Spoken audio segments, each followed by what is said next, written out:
বাংলাদেশের ক্রিকেট, ছেলেদের ক্রিকেট হোক কিংবা মেয়েদের ক্রিকেট, সবচেয়ে বেশি যেটা নিয়ে আলোচনা কিংবা সমালোচনা হয়ে থাকে সেটা ব্যাটিং, বাংলাদেশ ক্রিকেটের ব্যাটিং। সো এই মুহূর্তে বাংলাদেশ নারী দলের ব্যাটিং কোচ নাসরুদ্দিন ফারুক, তাকে আমরা পেয়ে গিয়েছি। বাংলাদেশের ব্যাটিং নিয়ে আসলে জানতে চাইবো।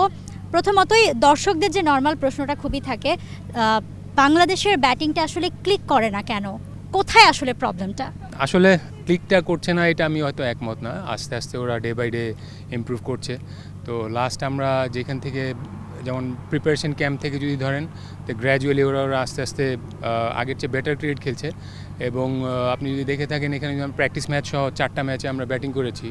তো প্রথম ম্যাচ শ্রীলঙ্কার সাথে আমরা 240+ করেছি এবং পাকিস্তানের সাথে আমরা ডমিনেটিং ব্যাটিং করেছি। ইভেন অলসো যদি ইংল্যান্ডেরটাও ধরেন, ইংল্যান্ডেরটাও কিন্তু আমরা মানে খারাপ বলবো না, মানে ভালো ব্যাটিংই হয়েছে। হয়তো আমরা 20-15-25 রান হয়তো বেশি হলে 200+ হতে পারতো। আপনি লাস্ট ম্যাচে যদি প্রসপেক্টিভে হিসাব করেন, তো হ্যাঁ, ওইটা আমরা হয়তো ক্লিক করেনি, বাট আমরা ওইটা নিয়ে কাজ করছি, প্লেয়ারদের সাথে আমরা কথা বলেছি। সো বসুন্ধরা টিস্যু, অশুদ্ধতার বিরুদ্ধে এক বিন্দুও ছাড় নয়। হোপফুলি আসলে ব্যাটিংটা মানে ভিজিবল আমাদের একটু সমস্যা হয়, যেহেতু আমরা ওরকমভাবে ব্যাটার্স আমরা পাই না। যে আমরা ডোমেস্টিক ক্রিকেটেও যদি একটা বাস্তবতা ধরেন, ডোমেস্টিক ক্রিকেটে ওরকম কম্পিটিটিভনেস একটু কম। সো দ্যাটস ওয়াই হয়তো ব্যাটিংটা একটু মানে একটু ট্রিকি জায়গা। সো ওই জায়গাটা আমিও আশা করি যে নেক্সট আরও ভালো ব্যাটাররা আসবে। সো যারা আছে ওরা ভেরি মাচ ক্যাপেবল। সো আশা করি নেক্সট ম্যাচ থেকে ওরা ভালো ক্রিকেট খেলবে। মানে হ্যাঁ, আপনি আপনার জায়গা থেকে তো বললেনই, কিন্তু নর্মালি দর্শকরা বা আমরা যখন খেলা দেখি, ধরেন স্কোর কার্ড সেই কথাটা বলে না, কারণ দর্শকরা সংখ্যায় বিশ্বাসী হয়ে থাকে যে রানটা আসলে কত হলো। বা আমরা যদি ইংল্যান্ড এবং লাস্ট ম্যাচটা আসলে দেখি, সেখানে আমরা দেখব যে মানে একটা ম্যাচে সোভানা ব্যাটিং করেছে একমাত্র, সেখানে রাবেয়া যদি লাস্টে ক্যামিও না দিত তাহলে বেশ ব্যাটিং কলাপস আমরা দেখেছি। এর পরেও ম্যাচেও আমরা দেখেছি। স্পেশালি ক্যাপ্টেন জ্যোতির কথা অনেকে আসলে বলেছেন যে 28 বলে 4 রান, মানে কেন তিনি আসলে রিদম খুঁজে পাচ্ছেন না, প্রবলেমটা কোথায় হচ্ছে? কিংবা বাকি ব্যাটাররাও মানে মিডল অর্ডার থেকে যে রানটা আসার কথা, ইভেন ওয়ানডে ক্রিকেটে তো আপনাকে পুরোটা কন্ট্রিবিউশন করতে হবে, সেখানে আসলে মানে কেন প্রবলেম হচ্ছে? প্রবলেম আসলে না, এটা ব্যাট প্যাচ যেতেই পারে, একটা ব্যাটারের যেতেই পারে, এটা নর্মাল একটা ইস্যু আমাদের স্পোর্টসে, এটা নর্মাল একটা সাবজেক্ট। সো এখান থেকে হ্যাঁ, জ্যোতি নো ডাউট আমাদের the finest batter in our team. Or run করাটাও খুব ইম্পর্টেন্ট আমাদের দলের জন্য। সো যেটা নিয়ে আমরা ওর সাথে আমরা মানে স্পেশালি আমার সাথেও কনভারসেশন হয় যে এইখান থেকে কীভাবে বেরোয় আসা যায়। এবং ও she is very much positive, thought process ওর ভালো। সো আমার মনে হয় এটা নিয়েও খুব একটা বেশি চিন্তিতও না, যেহেতু যদি আপনি ধরেন এইখানে এসে প্রথম 2টা ম্যাচেও স্টার্টটা খুব ভালো পেয়েছিল, হয়তো শেষ করতে পারেনি লাস্ট ইংল্যান্ড এবং নিউজিল্যান্ডের সাথে যেই মানে একটা ব্যাট প্যাচের মধ্যে ঢুকে গিয়েছে। বাট ওইটা নিয়ে যদি আমরা পড়ে থাকি আর যদি দর্শকরা কি বলতেছে ওইটা আসলে যদি চিন্তা করি, ইটস এ বার্ডেন, আমার মনে হয় pressure. So sports should be like মানে ক্রিকেটটা যত ওপেন মাইন্ডে খেলা যায় আমার কাছে মনে হয় ততই ভালো। যত বেশি চিন্তা করবেন তত বেশি নেগেটিভ থটসটা বেশি আসে। সো ক্লিয়ার মাইন্ডটা থাকাটা খুব ইম্পর্টেন্ট আমার কাছে মনে হয়। এবং আমার কাছে মনে হয় যে প্লেয়াররা নট অনলি জ্যোতি, সুপ্তাও আমাদের খুব একটা ইম্পর্টেন্ট প্লেয়ার।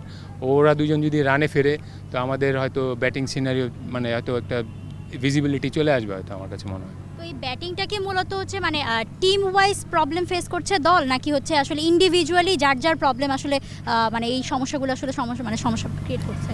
ব্যাটিংটা তো আসলে টোটালি ইন্ডিভিজুয়াল, বাট রিফ্লেক্টটা করে টিমের উপরেই।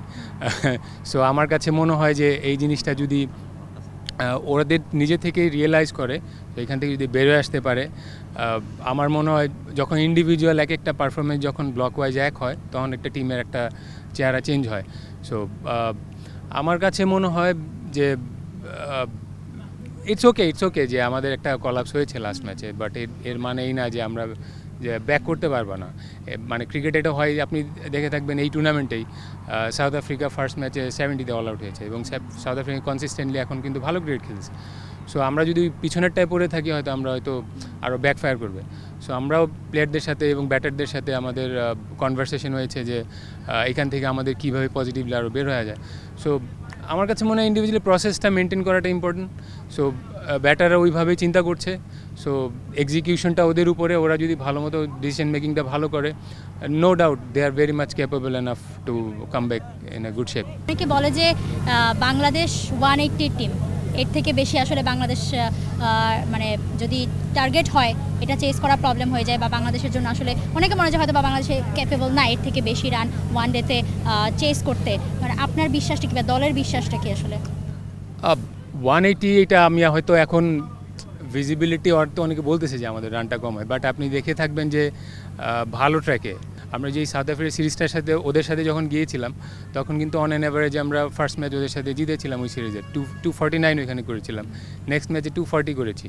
সো হতে পারে। এবং আমি আরেকটা জিনিস বলি যে আমরা ধরেন লাস্ট 2 বছরে যেই ধরনের উইকেটে খেলেছি হয়তো ওইখানে মানে আমরা যে কন্ডিশনে ফেস করেছি ওইখানে হয়তো 170 160 উইনিং স্কোর ছিল। ইভেন ধরেন আমাদের কন্ডিশন আমরা খেলেছি, আমরা স্ট্রেংথের জায়গা যদি করি যে আমরা স্পিনারদের স্ট্রেংথ হিসেবে ধরি, তো ওই জায়গায় হয়তো আমরা একটু স্লো ট্র্যাকে খুলেছি। সো সেইখানে আপনি যদি আশা করেন যে আপনার 260 270 হবে, আমার কাছে মনে হয় না ওইটা অ্যাপ্রোপ্রিয়েট। হয়তো আমরা 180 200 এরকম যদি আমরা রেগুলারই করেছি এবং আমাদের সাকসেস রেশিও ভালো ছিল। সো হ্যাঁ, ভালো ট্র্যাকে আমরা যদি ভালো মানে রেগুলার আমরা খেলতে পারি, সো আমার মনে হয় ব্যাটিংয়ের এই সমস্যাটা যেটা সবাই বলছে 180 টিম, সো সেটা হয়তো থাকবে না। এবং আমরা কিন্তু দেখে থাকবেন যে আমরা লাস্ট যে ক্যাম্পটা করেছি প্লাস এর আগের যেই সিরিজগুলোও খেলেছি ভালো ট্র্যাকে খেলেছি। তো ভালো ট্র্যাকে যেমন কোয়ালিফায়ারে ওরা পাকিস্তানে খুব ট্রু উইকেটে ব্যাটিং করেছে, তো ওইখানে কিন্তু রেগুলার আমরা 250+ হয়েছে রান। ইভেন সিলেটে আমরা যখন ব্যাটিং করেছি ছেলেদের সাথেও আমরা 230 240 আমরা রেগুলার করেছি। সো হতে পারে একটা ম্যাচ নিয়ে আমি কোনো সময় ওয়ারিড হই না। So it's a long process, যেহেতু আমরা একটা চেঞ্জের মধ্যে যাচ্ছি এবং নতুন নতুন কিছু ভালো প্লেয়ারগুলো আমাদের সাথে ইনক্লুড হয়েছে। তো ইনশাল্লাহ I am very much hopeful the next 1.5 বছরের মধ্যে এই টিমটা অনেক ভালো একটা শেপে যাবে। এবং এখনও অনেক ওরাও নিজেরা আন্ডারস্ট্যান্ড করতে পারছে আমাদের কোন কোন জায়গায় ল্যাকিংস, কোন জায়গাটা আমাদের যদি আমরা ওই জায়গাটা কপ আপ করতে পারি আমি ইন্টারন্যাশনাল স্ট্যান্ডার্ডে, তো সেই জায়গাটা আমাদের কোন কোন জায়গাটা যে কাজ করার জায়গা আছে এবং ওরাও জিনিসটা ধরতে পারছে। সো সেইটা একদিক দা পয়েন্ট অফ ভিউ থেকে যদি বলেন যে সেটা আমাদের একটা ভালো একটা positive sign. So I am very much hopeful যে আমাদের হয়তো কেউ নেক্সট হয়তো 180 টিম হয়তো বলবে না, হয়তো 200+ 210+ বা এরকম যদি হয় I will be very happy, হ্যাঁ ভেরি হ্যাপি। বাট এখন যদি আপনি চিন্তা করেন যে আমাদের অস্ট্রেলিয়া ইংল্যান্ডের মতো 350 এরকম করতে হবে, সো বাস্তবতায় ওরকম আমাদের স্ট্রেংথ এখনও হয়নি। সো এক্স্যাক্টলি তো এখনও আমরা হোপফুল একটা না একটা সময় আমাদের ওমেন্স ক্রিকেট অনেক ভালো শেপেই যাবে ইনশাল্লাহ। সবশেষ জানতে চাই যে ছেলেদের সাথে খেলার কথাটা বলছিলেন যে ছেলেদের সাথে যে বাংলাদেশ খেলে এসেছে, ফাইনালি এইটার আউটকামটা আসলে কিভাবে দেখছেন, কতটুকু পাচ্ছেন?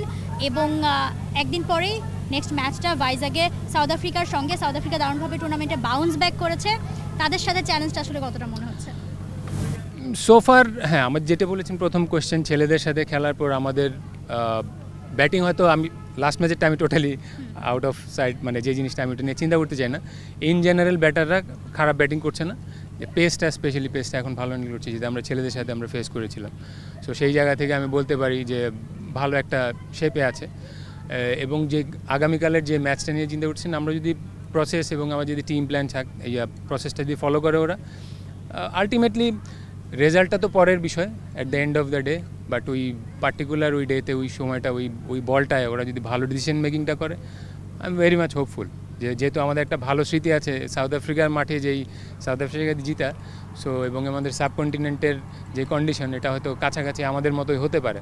সো আমাদের স্পিনাররা যদি ওদের জায়গায় বল করে এবং ব্যাটাররা যদি সেন্সেবল অ্যান্ড রেসপন্সিবিলিটি নিয়ে ব্যাটিং করে, I am very much hopeful for tomorrow. Okay, thank you so much এবং বেস্ট অফ লাক কালকের ম্যাচের জন্য। কথা বলছিলেন ব্যাটিং কোচ নাসরুদ্দিন ফারুক, তিনি বলছিলেন যে বাংলাদেশ টিম শেপে এখনও ভালো একটা শেপে আছে এবং সাউথ আফ্রিকার সঙ্গে তারা ফাইট ব্যাক করতে পারবে। For more updates, subscribe to our YouTube channel and click on the bell icon. Follow us on Facebook and Instagram. Download T-Sports app to enjoy exciting games and highlights. Visit tsports.com.